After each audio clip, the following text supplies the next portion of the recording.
जय मां गुरुवर गुरुवर जय मां गुरुवर गुरुवर।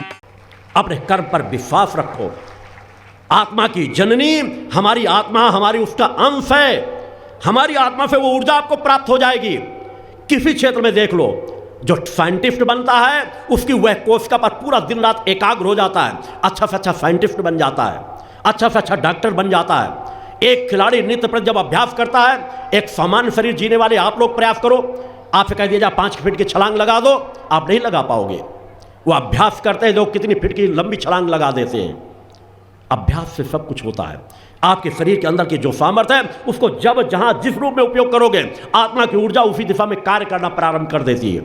अतः आत्मा की ऊर्जा को समझो, निष्क्रिय मत बनो, सक्रिय बनो, आशावादी बनो, लोभी मत करो, बनो लंपट मत बनो, सत्य वक्ता बनो, सत्यता का जीवन जियो। सत्य की बहुत बड़ी ताकत होती है। सत्य की ताकत से बढ़कर दूसरी ताकत नहीं होती। सत्य की ताकत में इतनी बड़ी ताकत है कि जिसकी कोई कल्पना नहीं हो सकता है सत्य पे आपको कुछ संघर्ष सामने आए, मगर उन संघर्षों से सत्य के बल पर आप पार अवश्य जाओगे। असत्य का वर्ण आपने किया तो हो सकता है क्षणिक कुछ सुख सुविधाएं आपको प्राप्त हो जाएं, मगर एक दिन वह ऐसा अवश्य आपको आ जाएगा कि आप एक न एक दिन उस असत्य का आपने जो बोलकर क्षणिक सुख प्राप्त किए, उसके परिणाम स्वरूप आपको पतन के मार्ग में जाना ही पड़ेगा। हमारा धर्म ग्रंथ हमारे सब यही तो सिखाते हैं कि हम जीवन जीने के सही मार्ग जो है उस सही मार्ग पर चलना शुरू कर दें। अपने आप को पहचाने, शक्ति साधक बन जाए, माँ के भक्त बन जाएं, अनित अन्याय धर्म का सामना करने लगे। अपने बच्चों को सिखाएं कि बेटा ईमानदारी का जीवन जियो। आज हर एक बच्चे के माता पिता सोचते हैं चाहे 4 लाख भ्रष्टाचार में रिश्वत दे देना पड़े, ऐसी कोई नौकरी मेरे बेटे को मिल जाए जहाँ से भ्रष्टाचार का पैसा कमा करके ला के दे। क्या अपने बच्चे को ऐसा ही बनाना चाहते हो? एक बार उसे संकल्प कराओ, नौकरी लगे ना लगे, भूखों मरना पड़े, मैंने बार बार कहा हुआ जीवन श्रेष्ठ है अनित अन्याय धर्म पर कदम उठाने की अपेक्षा कि आप भूखों मर जाओ, नमक रोटी आपको खाना पड़े। आपका आत्मबल तो जागृत रहेगा और जो तुम्हारे संस्कारों में है वह तुम्हारे पीछे पीछे दौड़ता हुआ आएगा। भगवान की जय। आज निश्चित है भ्रष्टाचार चरम सीमाओं पर है। हमें अपने लक्ष्य की ओर बढ़ना है। हमें डोर टू डोर समाज को जाकर के जगाना है। समाज अपने आप नहीं बदल जाएगा। हमें समाज को अपने सभी मान सम्मान को त्याग करके अपने स्वयं को सुधारना है और जन जन को जा करके सुधारना है। दूसरा कोई आकर के आपके समाज को नहीं बदलेगा। दूसरा कोई आकर के आपके समाज में परिवर्तन नहीं डालेगा। परिवर्तन आपको डालना पड़ेगा। खुले मन मस्तिष्क से समाज को देखो। आज धर्म की दुर्दशा क्या है, धर्माधिकारियों की दुर्दशा क्या है। बड़े बड़े मठों में बैठे हुए लोग, अय्यासी के अड्डे चलाने वाले लोग पकड़े जाते हैं। किस तरह का जीवन जीते हैं, लाखों लाखों जनमानसों को दिशा भ्रमित करते हैं। बड़े बड़े कथावाचक किस तरह का जीवन जीते हैं। धर्म अर्जन ही उनका एक लक्ष्य होता है। वह कुछ चंद लोग जिनका लक्ष्य है कि समाज में आध्यात्मिक वातावरण आए, बहुत ज़्यादा लंपट मानसिकता के नहीं है, बहुत ज़्यादा लोभी मानसिकता के नहीं है। वो कथाओं में उनका खुद मन की एकाग्रता है, मगर वह गिने चुने लोग होंगे। उसी तरह राजनीतिक क्षेत्र पर आप उठा करके देख लो, सच्चाई ईमानदारी से आपका गुरु तो कहने के लिए इसलिए बाध्य है क्योंकि मेरा लक्ष्य है समाज को जगाना। मैं समाज के बीच किसी अपनी कामनाओं के लिए नहीं आया। समाज को मानवता की सेवा सिखाना, समाज को धर्म की रक्षा करना सिखाना और राष्ट्र की रक्षा करना सिखाना। धर्म की रक्षा का तात्पर्य मैंने हर बार कहा है, धर्म का तात्पर्य केवल अपने धर्म की नहीं, दूसरे के धर्मों की भी रक्षा करना, दूसरे के धर्मों का भी सम्मान करना। हम विश्व कल्याण की बात कहते हैं। विश्व कल्याण का तभी होगा जब हम सभी के धर्मों का सम्मान करें और परिवर्तन लाने के लिए हम प्रयासरत रहें। आज पूरे समाज की देखो, अनित अन्याय धर्म का साम्राज्य है। धार्मिक संस्थाएं, जिस तरह हम कहा किसी काल विशेष में आप लोग ऐसी पिक्चरों को देखते थे कि वहाँ का एक जमींदार होता था, कुछ थाना प्रभारी होता था, पंडित होता था। इस तीनों की तिकड़ियों की अनेकों पिक्चरें आपने देखी होगी कि किस तरह अनित अन्याय धर्म करते थे।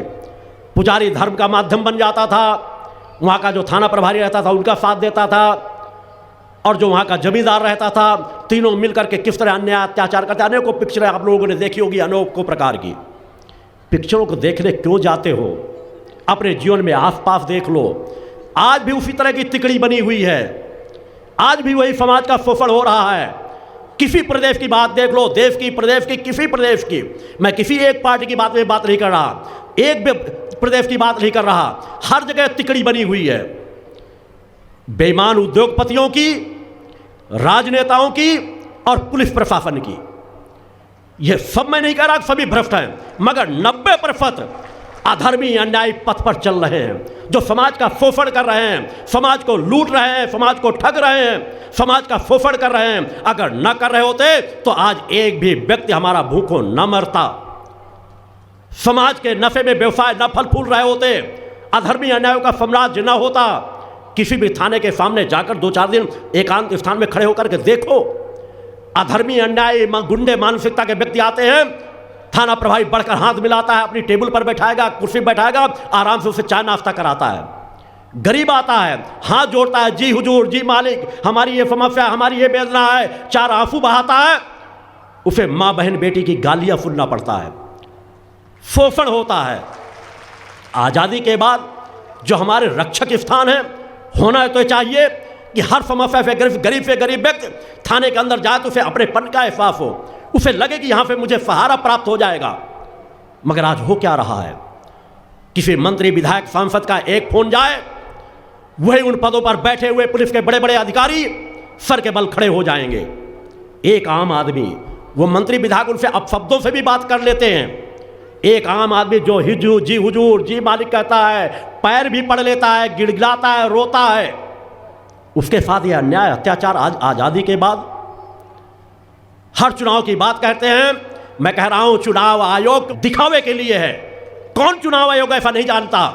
टीएन शेषन ने कुछ प्रयास किया था, हर जानते हैं चुनाव में चरम सीमाओं पर भ्रष्टाचार होता है, असीमित पैसा खर्च किया जाता है, मगर जो सत्तारूढ़ पार्टी होगी सब अपने हिसाब से अधिकारों को इस तरह फिट कर दिया जाता है कि वो करोड़ों करोड़ों रुपए खर्च करते रहें, उनका कोई हिसाब किताब नहीं है।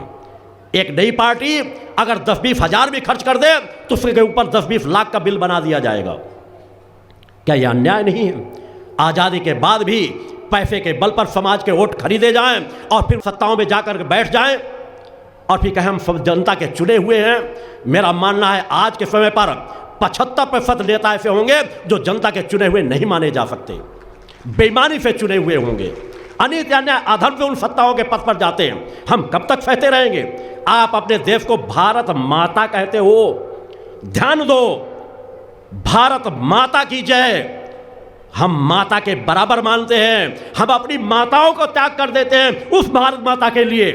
हमारे देश का सैनिक सीमाओं पर अपनी प्राणों की आहुति दे देता है, अपनी माताओं, बहन, बेटियों को त्याग कर देता है, केवल इसी के लिए कि वो हमारी भारत माता है। इस माता की हम रक्षा तभी कर पाएंगे जब उस भारत माता की रक्षा करेंगे। और देश के राजनेता किस तरह का जीवन जी रहे हैं, तुम्हें धिक्कार है उस माँ के दूध का, जिस माँ के दूध का तुम अनादर करते हो, अब उसे भारत माता कहते हो, तो भारत माता का सम्मान करना सीखो। अनित अन्याय अधर्म पर मत चलो। जो सत्ताएं हमें प्राप्त हुई हैं वो हमारे संस्कारों से अगर प्राप्त हुई है तो उसका सदुपयोग करें। आज़ादी के बाद भरपूर समाज का शोषण किया गया, भ्रष्टाचार की गंगा बहती रही, कोई टोकने वाला नहीं, कोई बोलने वाला नहीं, आज भी कोई परिवर्तन नहीं। सब चलो अनित अन्याय अधर्म का साम्राज्य है। समाज को कहीं ना कहीं से तो जगाना पड़ेगा। मुझे धिक्कार है उन धर्मगुरुओं पर जिनसे बहुत बड़ा जनमानस जुड़ा हुआ है, बहुत राजनेता जुड़े हुए हैं, उन्हें सीख ही नहीं देना चाहते कि एक बार तो खड़े हो जाओ। सब में इतनी बड़ी सामर्थ्य है कि साल 6 महीने के अंदर भारत को सोने की चिड़िया धर्मगुरु विश्व का बना सकते हैं, अगर धर्माचार ईमानदारी पे आ जाए, धर्मगुरु ईमानदारी से कार्य करने लगे, समाज को ईमानदारी का पाठ पढ़ाएं, संकल्प कराएं कि अनित अन्याय अधर्म का कदम न उठाएंगे। अनेकों राजनेता उनके धर्मगुरुओं के शिष्य हैं, उन्हें संकल्प कराएं कि एक बार संकल्प कर लो कि अपने पद का सदुपयोग करेंगे, समाज का शोषण नहीं करेंगे, भ्रष्टाचार नहीं करेंगे, समाज बदलता चला जाएगा। मेरे भी संगठन में राजनेता जुड़े हैं, समाज सेवक जुड़े हैं। मेरा हर पर हर एक को निर्देशन रहता है, गलत रास्तों से अपने आप को अलग हटाओ, तभी तुम मेरे शिष्य बन करके रह पाओगे। तुम नशा करोगे तो मेरे शिष्य नहीं बन पाओगे। क्या वो धर्मगुरु है आवाज नहीं उठा सकते केवल इसलिए कि राजनेता बुरा मान जाएंगे? मैं कहता हूं एक नहीं, पूरी राजनेता बुरा मान जाएं, मैं इसकी कभी परवाह नहीं करता। मेरी परवाह उस जगत जननी पे है, मेरी परवाह उस जगत जननी के जुड़ी हुई कड़ी पे है कि मेरा कर्तव्य क्या है। अगर मैं समाज के बीच आया हूं समाज को जगाने के लिए, तो मेरा कर्तव्य है कि मैं सभी पक्षों पर आघात करूं जहां पर भी गलत हो रहा है। मेरे लिए सभी प्रिय हैं, समाज के हर मनुष्य का मैं सम्मान करता हूं, राजनेताओं का भी सम्मान करता हूं, शराबियों का भी सम्मान करता हूं, मगर वो सुधरे। हमारा फंक्शन यही तो कर रहा है। लोग शराबियों से नफरत करते हैं, हम उन शराबियों से प्रेम करते हैं कि उनके पास जाते हैं, उन्हें सुधारते हैं और हम उनको बदल देते हैं। अनेकों लोग उन्होंने संकल्प ले लेकर के आप अपने जीवन में परिवर्तन ला रहे हैं। समाज कैसे बदलेगा? बड़ी बड़ी बातें की जाती हैं। एक बार चुनाव जीत लेने के बाद 4-4, 5-5 साल तक जब 6 महीने चुनाव के रह जाते हैं, तब चुनाव के समय याद आता है कि जनता से हमें प्रेम करना चाहिए, जनता के बीच हमें जाना चाहिए। आज़ादी के बाद यदि सच्चाई ईमानदारी से कार्य किया गया होता तो हमारे देश की ये हालत ये दुर्दशा न होती। अगर आप सच्चे माँ के भक्त बनना चाहते हो तो कर्म करना सीखो। मैं नहीं कहता कि 24 घंटे तुम्हारी मानसिकता इसी में हो जाए कौन बुरा है कौन कैसा है। अनेकों लोग कहते हैं बुराई की मत करो, कौन कैसा करा, बुराई अपने अंदर की देखो। हाँ, हम उन्हें जवाब देना चाहते हैं। अगर ऐसा कोई धर्मगुरु कहता है तो वह भले वह कर्म न कर रहा हो, मगर हम पहले करते हैं। हम सबसे पहले अपनी कमियों को सुधारते हैं, अपनी कमियों को सुधारते हैं, तब हम किसी पर उंगली उठाते हैं। आपका गुरु अगर आवाज उठाता है तो बचपन से लेकर आज तक सच्चाई ईमानदारी का जीवन जिया है। किसान परिवार में जन्म लेकर ना कभी उसने ब्राह्मण परिवार में जन्म लेकर ना कभी उसने छुआछूत माना है, ना जातिता सांप्रदायिकता की कोई राजनीति की है। आज इतना बड़ा संगठन लेकर के भी कोई भी व्यक्ति आज तक नहीं कह सकता कि हमारे संगठन के कोई भी किसी भी जिले में कहीं पर भी कहीं कोई सांप्रदायिक दंगे को भड़काया हो, कहीं तोड़फोड़ की राजनीति की हो, कहीं बंद का कहीं आह्वान किया हो। हम कष्ट सह लेंगे मगर हम देश की क्षति नहीं होने देंगे, हम मानवता की क्षति नहीं होने देंगे। आज तो छोटी छोटी बातों में दुकानें बंद करा दी जाती हैं। एक घटना हो जाए दुकानें बंद करा दी गई, आग लगा दी जाती है। कल जो मैंने कहा था एक ड्राइवर एक्सीडेंट कर दे, दर्जनों बसों को फूंक दिया जाता है। मेरा बार बार निर्देशन अपने शिष्यों को रहता है, भूल कर भी अपने अंदर उग्रता मत आने दो। अगर तुम्हारे अंदर उग्रता आ गई तो तुम्हारा सर्वस्व नाश हो जाएगा।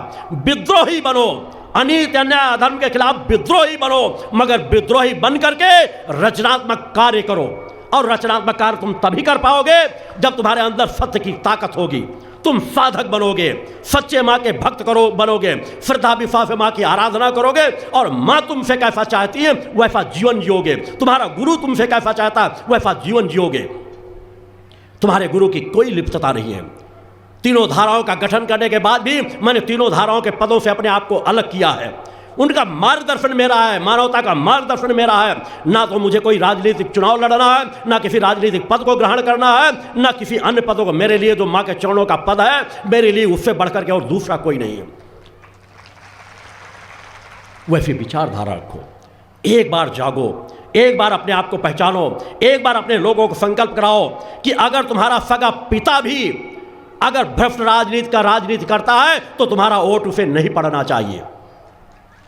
तुम्हारा सगा पति भी अगर अधर्मी अन्यायी है, शराबी है, जुआड़ी है, राजनेता है तो उसे वोट तुम्हारा नहीं पड़ना चाहिए। संकल्प करो, एक विचारधारा का जीवन जियो। एक बार अगर हम ठान लें वो हमारे भारत माता के प्रति हमारी भक्ति होगी। हम उसे माँ कहते हैं, हमारी माँ का कोई शोषण करे हमें तकलीफ होगी। तो भारत माता ये मानवता ही तो है। भारत माता कोई भूखंड नहीं है। हर देश को लोग अपने देश से प्रेम करते हैं। मैं हर देश के वासियों से कहता हूं अपने देश के लिए सर्वस्व न्यौछावर कर दो, मगर केवल एक पक्ष नहीं कि देश के सैनिकों को देश के लिए उन्होंने अपने आप को न्यौछावर कर दिया, सब उनकी वाहवाही करते हैं। उनके माता पिता कहते तुम्हारा बेटा तो बलिदान हुआ गया, सांत्वना दिए, देश के लिए बलिदान हो गया, देश से उसकी रक्षा हो रही है, और उन्हें सांत्वना देने वाले भी महाभ्रष्टाचारी होते हैं। उनके लिए क्या किया जाता है? एक खिलाड़ी कोई पुरस्कार जीत करके आता है, राष्ट्रीय पुरस्कार, उसको खेल फेडरेशन भी उसको पुरस्कार देता है। हर प्रदेश सरकार ऐसी उछल पड़ती है, एक किस तरह जिस तरह के मेढक उछलता है बरसात में, उसी तरह मेढकों की तरह उछलने लगेंगे। हम 1 करोड़ देंगे, हम इसे 2 करोड़ देंगे, हम इसे बंगला दे देंगे, हम इसे बहुत बड़ी कार दे देंगे।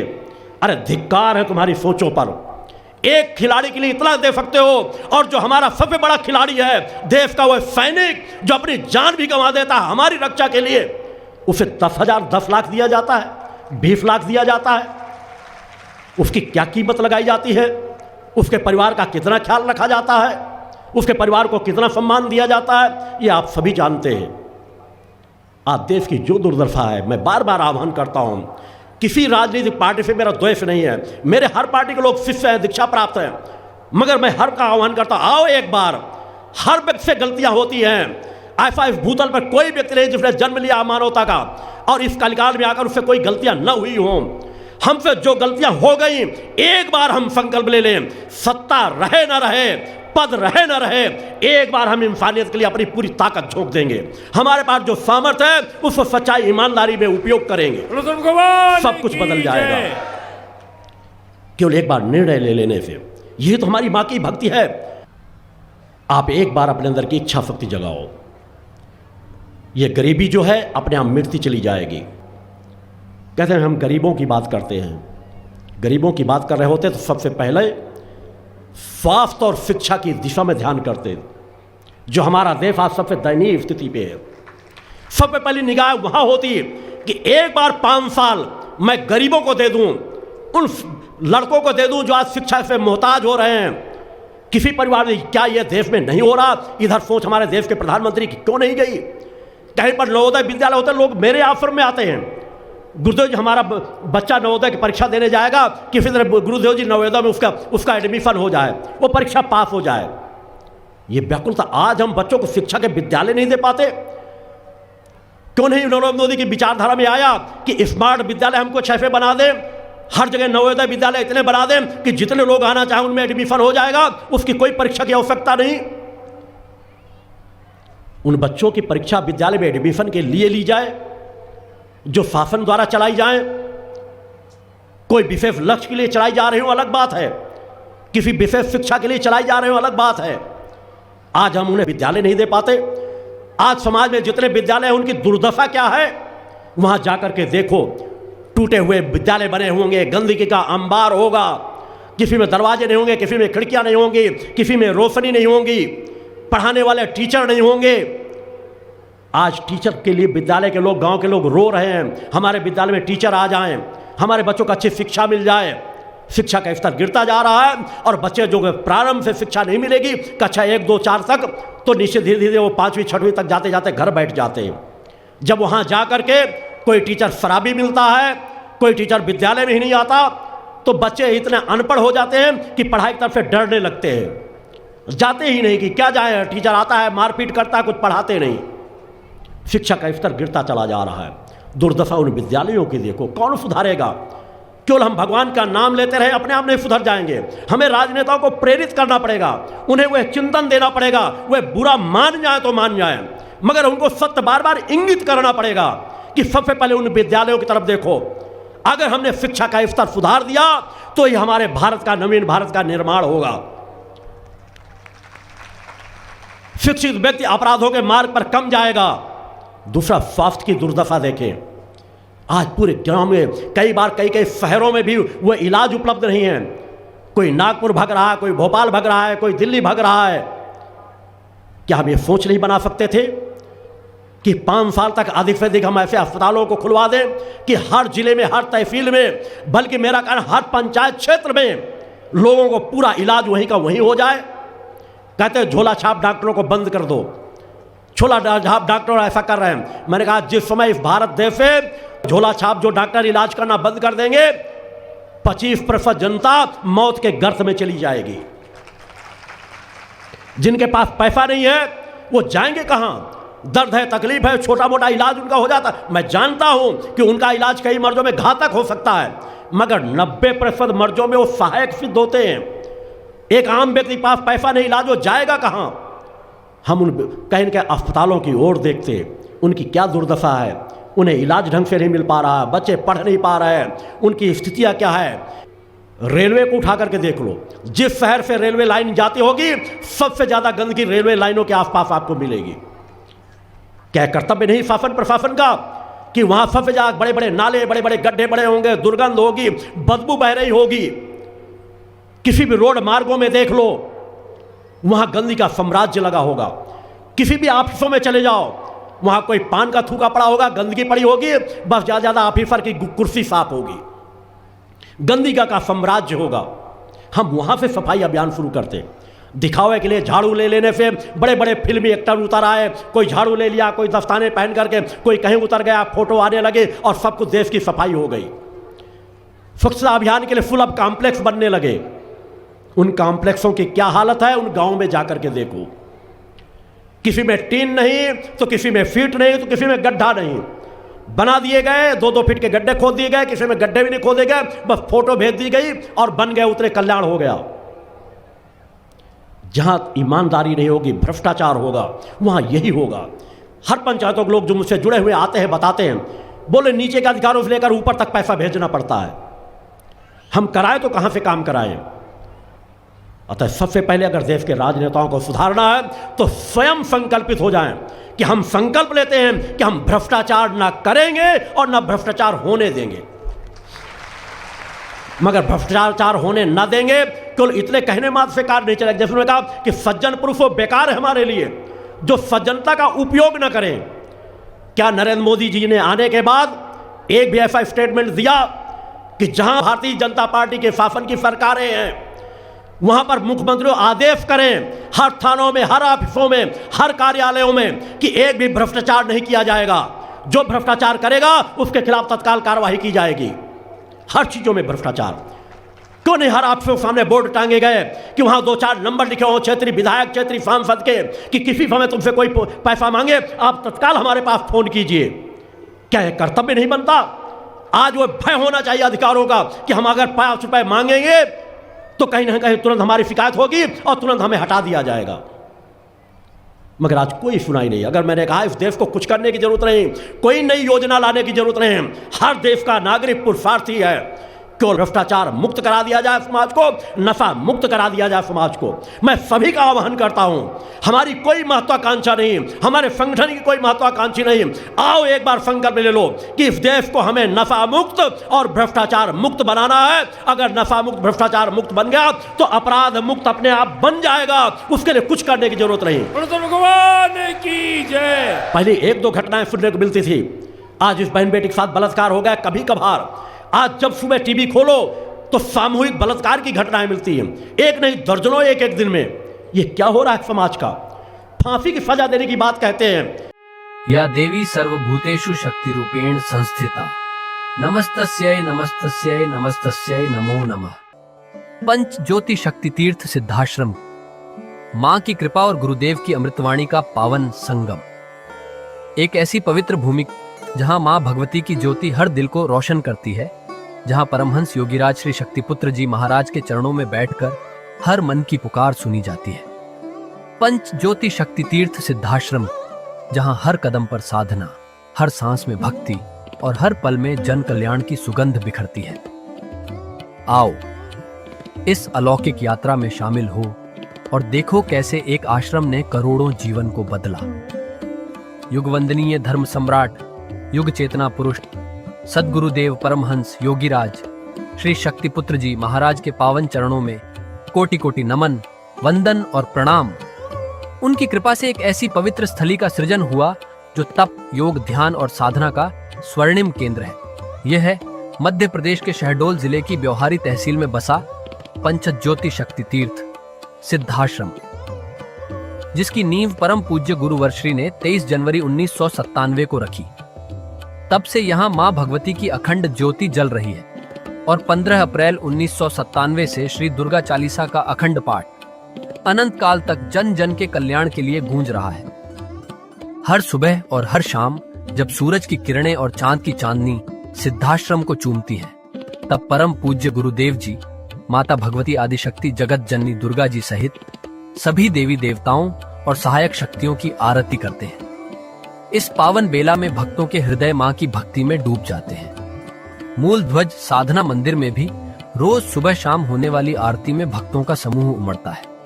यहाँ हर मन की पीड़ा मिटती है, हर शरीर को शांति मिलती है और हर आत्मा को सुख, शांति व समृद्धि का आशीर्वाद प्राप्त होता है।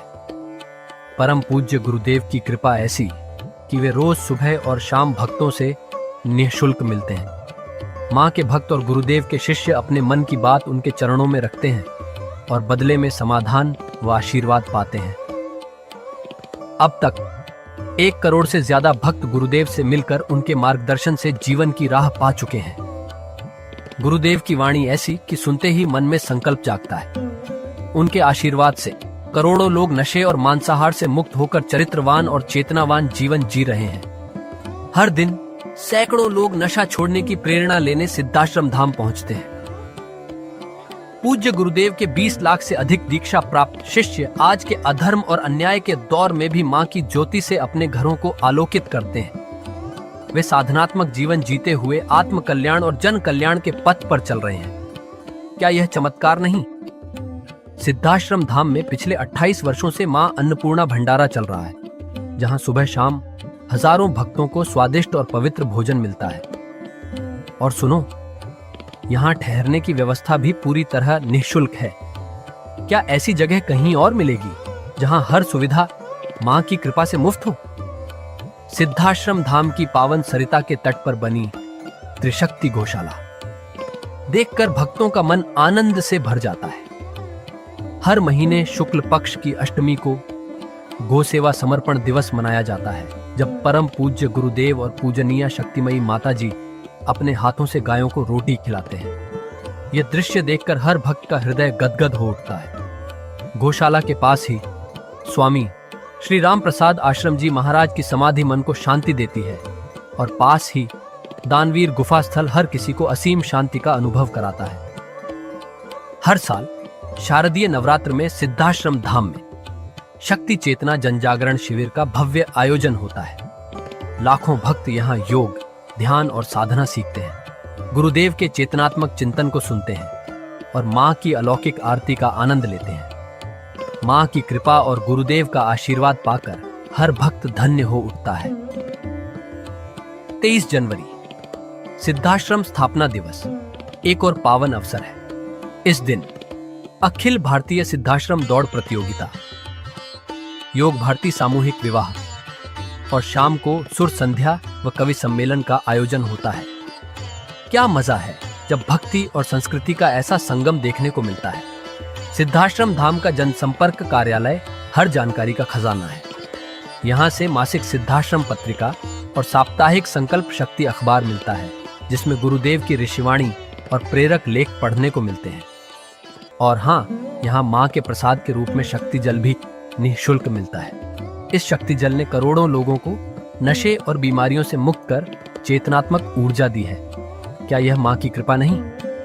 जन कल्याण का एक और अनुपम उदाहरण है निःशुल्क वस्त्र सहायता केंद्र, जहां लाखों जरूरतमंदों को कपड़े दिए गए हैं। यह सिलसिला आज भी अनवरत चल रहा है। सिद्धाश्रम धाम में पौधारोपण का भी बड़ा काम होता है। परम पूज्य गुरुदेव जी महाराज एवं पूजनीय शक्तिमयी माता जी स्वयं समय समय पर पौधारोपण करके पर्यावरण को बढ़ावा देते हैं। सिद्धाश्रम धाम में अनेक प्रकार के फल, फूल और औषधियों के हजारों पेड़ों की हरियाली देखकर मन प्रसन्न हो जाता है। सिद्धाश्रम धाम में विभिन्न प्रकार की हरी सब्जियां उगाई जाती हैं, जो निःशुल्क चल रहे मां अन्नपूर्णा भंडारे में प्रयोग की जाती है। परम पूज्य गुरुदेव जी ने मानवता, धर्म रक्षा और राष्ट्र रक्षा के लिए 3 धाराएं बनाई हैं। भगवती मानव कल्याण संगठन, पंचज्योति शक्ति तीर्थ सिद्धाश्रम और भारतीय शक्ति चेतना पार्टी 15 मार्च 1995 को बने। भगवती मानव कल्याण संगठन के 1 लाख से ज्यादा कार्यकर्ता नशा मुक्त, चरित्रवान और परोपकारी समाज बनाने में जुटे हैं। संगठन का नशा विरोधी आंदोलन इतना प्रभावी है कि पिछले कुछ सालों में 2000 से ज्यादा अवैध शराब माफियाओं पर कार्रवाई हुई। संगठन के समर्पित और कर्मठ कार्यकर्ता दिन रात इस मिशन में लगे हैं। Siddhashram Ayurveda and food products के जरिए शुद्ध दवाएं और खाद्य पदार्थ बनाए जाते हैं। इन्हें लेने या व्यापार के लिए एजेंसी पाने के इच्छुक लोग संपर्क कर सकते हैं। आओ सिद्धाश्रम की इस पावन यात्रा का हिस्सा बनो। यहाँ माँ का अखंड गुणगान सुनो, साधना में डूबो और परम पूज्य गुरुदेव के दर्शन कर जीवन को धन्य करो। भगवती मानव कल्याण संगठन तुम्हें मानवता, धर्म और राष्ट्र की सेवा में शामिल होने का सादर न्योता देता है। जय माता की, जय गुरुवर की।